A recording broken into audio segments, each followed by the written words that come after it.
Hello বন্ধুরা, good morning. Welcome back to my channel Sonamuku lifestyle. আশা করি তোমার সবাই ভালো আছে। আমি তোমাদের দুষ্টু মিষ্টি বৌদি চলে এসেছি তোমাদের সামনে একটা নতুন সুন্দর একটা ব্লগ নিয়ে। শুভ সকাল বন্ধুরা। দেখো এখন বাজে হলো গিয়ে সকাল 8টা।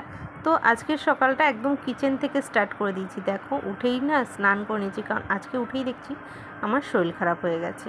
তো শরীর খারাপ হয়ে গেছে বলে আর কোনো দিকে আর হাত দিইনি। আগে স্নান করে নিয়েছি, বিছানা থেকে উঠেই আগে স্নান করে নিয়েছি। স্নান টান করে তারপর বাসি বাসন টাসন মেজে টেজে ঘরদোর ঝাঁটা দিয়ে সব কমপ্লিট করে সোজা চলে এসেছি রান্নার ধারে। আর দেখো তোমাদের দাদাভাই আজকে চাউমিন খাবে বললো, তো চাউমিন ভিজিয়ে দিয়েছি ওদিকে, আর ওদিকে দুধ গরম বসিয়ে দিয়েছি। তো আমি ঠান্ডা জলে আগে চাউমিনটা ভিজিয়ে রাখি কিছুক্ষণ, মোটামুটি আধ ঘন্টা আগে, যাতে কী হয় চাউমিনটা একদম একটু তেলে লাগে না, আর অল্প তেলে সুন্দর চাউমিনটা হয়। তোমরাও একবার করে খেয়ে দেখতে পারো। অনেক সময় কী হয় গরম জলে না একটু 19-20 হলে গলে যাওয়ার ভয়টা থাকে, এখানে একদমই থাকে না। গরম জলে আমি দেখেছি তেল দিতে হয় অনেক কিছু, এটার মধ্যে কোনো কিছু থাকে না। তোমরা একবার এরকমভাবে ভিজিয়ে করে খেয়ে দেখো, আশা করি তোমাদেরও ভালো লাগবে। আমার এখানে আমি যেখানে থাকি, মানে আমাদের গ্রামে না অনেকে কিন্তু আমার দেখা দেখি এরকম করে এখন নিজেরাও বাড়িতে করে খায়। তারা বলে যে সত্যি খুব ভালো লাগে, মানে কোনো আটকায়ও না, প্লাস তেল এটা ওটা কোনো ঝামেলাও থাকে না। আবার গরম জল করে সিদ্ধ করো, এই সমস্ত কিছু না। তো ওদিকে শ্বশুরমশাই এসছে, এদিকে ছেলের জন্য দুধটা গরম করে আলাদা করে রাখলাম, কারণ ছেলে আর তোমাদের দাদাভাই গেছে বাজারে। তো আজকে আমরা বাড়ি যাব, বাপের বাড়ি যাব আমি। আমার বাড়িতে লোকনাথ বাবা পুজো আছে, তো সেই জন্য যাব। তো তোমাদের দাদাভাই যখনই কলকাতায় ফেরে তখনই কিছু না কিছু রান্না করে নিয়ে যায় এখান থেকে, কারণ ও যাদের সঙ্গে কাজ করে না তারা বলে তুমি বাড়ি যাচ্ছ তো বৌদিকে বলবে এটা রান্না করে দিতে। তো এইবার তারা আবদার করেছে একটু মাংস খাবে, তাও আমার হাতে গন্ধরাজ চিকেন খাবে। তো ওই জন্য তোমাদের দাদাভাই গেছে মাংস আনতে, আর একটু দরজা জানলা রং করবে বলে ওই জন্য তারপিন তেলটা শেষ হয়ে গেছে, তো আনতে গেছে। তো এদিকে আমি আর আমার শ্বশুরমশাই চা খাবো, তো চা রেডি করছি। বাবা ওখানে দাঁড়িয়েছিল, তো আমি ওই জন্য চা রেডি করছি। আর সকালের টিফিন হবে চাউমিন, যেটা বললাম তোমাদের। তো দেখো চাউমিন তো রীতিমতন ভিজানো হয়ে গেছে, আর ওদিকে কাটা হয়ে গেছে। কিছু দেবো না, কারণ তোমার দাদাভাই আলু টালু পছন্দ করে না। আলু টালু শুধু পেঁয়াজ দিয়ে ডিম দিয়ে চাউমিন করবো। এদিকে দেখো আমি চা ছেঁকে নিচ্ছি, বাবাকে চা দেবো আর আমি। ও সরি, তারপর তো তোমাদের বলাই হলো না। তো ওই জন্য চিকেনটা আনতে গেছে, যে রান্নাবান্না করে আমরা খাবো, আর বাদ বাকিটা চিকেন তোমার দাদাভাই নিয়ে চলে যাবে সময় করে। কিন্তু জানো তো সকালবেলা যখন উঠেছি ঘুম থেকে তখনও আনন্দে ছিলাম। বাবাকে ফোন করে বললাম যে বাবা আমি যাচ্ছি।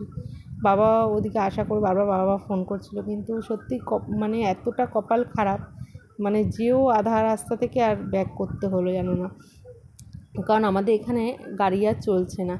তো রীতিমতন আবার ব্যাক করতে হলো, মনটা বড্ড খারাপ হয়ে গেছে। এটা আমি পরে ভয়েস ওভার দিচ্ছি বলে ওই জন্য, তখনও পর্যন্ত জানতাম না। যখন কিন্তু রান্নাবান্না করছি তখনও জানতাম না, তখনও তাড়াহুড়ো করে না মনে আনন্দ নিয়ে রান্নাবান্না করছি ঝটপট করে। কিছু জামা কাপড় ছিল সেগুলোও কেচে দিয়েছি আজকে সকালবেলা উঠেই। তো ভাবলাম কি যে থাকবো ওখানে, বাড়ি যেয়ে 2-3 দিন থাকবো, জামা কাপড়গুলো ভেজা ঠেজা আছে, যদি হয়ে যায়। ওই জন্য তাড়াতাড়ি করে সকালবেলা উঠে জামা কাপড়গুলো কেচে দিয়েছি, যাতে শুকিয়ে যায়, যাওয়ার আগে আগে সব যাতে গুছিয়ে রেখে যেতে পারি। বলে না কপাল যদি সঙ্গ না দেয় না, তুমি কোনো কিছুই কোনো দিন করে উঠতে পারবে না। তো সেটাই হলো কথা। তো আমার কপাল আর সঙ্গ দিল না, কী আর করবো বলো। অভাগা যেদিকে যায় নদী সেদিকে শুকায়, কথাই তো আছে। তো দেখো এদিকে চাউমিনটা বানিয়ে নিচ্ছে। আর আগের দিনকে চাউমিন বানিয়েছিলাম, তোমাদের সঙ্গে শেয়ার করতে পারিনি। তো তোমাদের দাদাভাই আসলেই, দাদাভাই চাউমিনটা একটু ভালো খায়, তো আমি চাউমিনটা ওই জন্য খুব বানানো হয় আমাদের বাড়িতে। তো এদিকে দেখো আগের দিন না হলুদ দিয়ে চাউমিন বানিয়েছিলাম, আমার ছেলে খুব রাগারাগি করেছে। আমার ছেলে একদম পছন্দ করে না, আমার ছেলে সাদা চাউমিন পছন্দ করে। তো ওই জন্য চাউমিনটা বানানো হয়ে গেছে। এদিকে আমি চা খাবো, তো চাটা ছেঁকে রেখেছিলাম, চায়ের উপরে একটা সর পড়ে গেছিলো, ওটা খাচ্ছিলাম। আর এদিকে দেখো তোমার দাদাভাই বাজার থেকে চলে এসছে। এদিকে আমি জুতোর টেবিলটা না তোমাদের দাদাভাই রং করছে, কারণ আমার যে গ্যাসের টেবিলটা আমি আগে এটাই গ্যাস রাখতাম। দেখতে থাকো কী রান্নাবান্না করছি দুপুরে রান্না হলো গিয়ে তোমাদের দাদাভাই চিকেন নিয়ে এসছে। আর আমাদের এখানে না অনেক ঝামেলা হচ্ছে, ওই কারণের জন্য রীতিমতন তো আমার দাদাভাই যাওয়ার কথা ছিল আজকে, আর আমারও যাওয়ার কথা ছিল আজকে। আমাদের বাড়িতে পুজো, জানো তো মনটা বড্ড খারাপ লাগছে, ভালো লাগছে না। এত বছর এই প্রথম যে বাড়িতে পুজো যেতে পারলাম না। তো যাই হোক, কী আর করা যাবে, সব সময় তো সমান যায় না বলো। তো কী রান্না করছি দেখাই তোমাদের। দেখো নিয়ে এসছে তোমাদের দাদাভাই চিকেন, আর এই ঠ্যাং আমি খাই না, তোমাদের দাদাভাই খাবে বলে নিয়ে এসছে। আর এদিকে আমি মশলা করে নিয়েছি, আদা রসুন জিরে শুকনো লঙ্কা কাঁচা লঙ্কা মিলিয়ে পেস্ট করেছি। আর এদিকে কেটে নিয়েছি পেঁয়াজ রসুন, গোটা রসুন, আর গন্ধরাজ লেবু কেটে নিয়েছি। আজকে গন্ধরাজ চিকেন হবে। আর এই রসুনটা নিয়ে নিয়েছি এই শাকের জন্য, হ্যাঁ, তো এই শাকটা ভাজা করব ওই কারণে। তো চলো। আর আজকে তোমাদের দাদাভাই যখনই বাড়িতে আসে তখনই আমার জানলা দরজা যা যা মানে টুকটাক রং করার থাকে তোমাদের দাদাভাই রং করে, আমি কোনো লোক লাগাই না, কোনো সময় আমি করি, কোনো সময় তোমাদের দাদাভাই করে। তো তোমাদের দাদাভাই দেখলেই টেবিলটা রং করলো, প্লাস আমার একটা সিংহাসন আছে যেটা তোমরা আগে দেখতে পুজো দিতাম, তো সেই সিংহাসনটা রং করলো, ওই দেখো রং করে রেখেছে বাইরে। আর জুতোর টেবিলটা রং করেছে, কারণ ওটা আমি গ্যাস রাখবো, কারণ আমি এখন যে গ্যাস টেবিলটা রাখি না সেটা নষ্ট হয়ে গেছে, তো ওটা বাইরে বের করে দেবো। আর ওই টেবিলটা যতদিন না রান্নাঘরে ঢুকছি ততদিন ওই টেবিলটায় রান্না করবো, তো ওই জন্য রং করে দিয়েছে।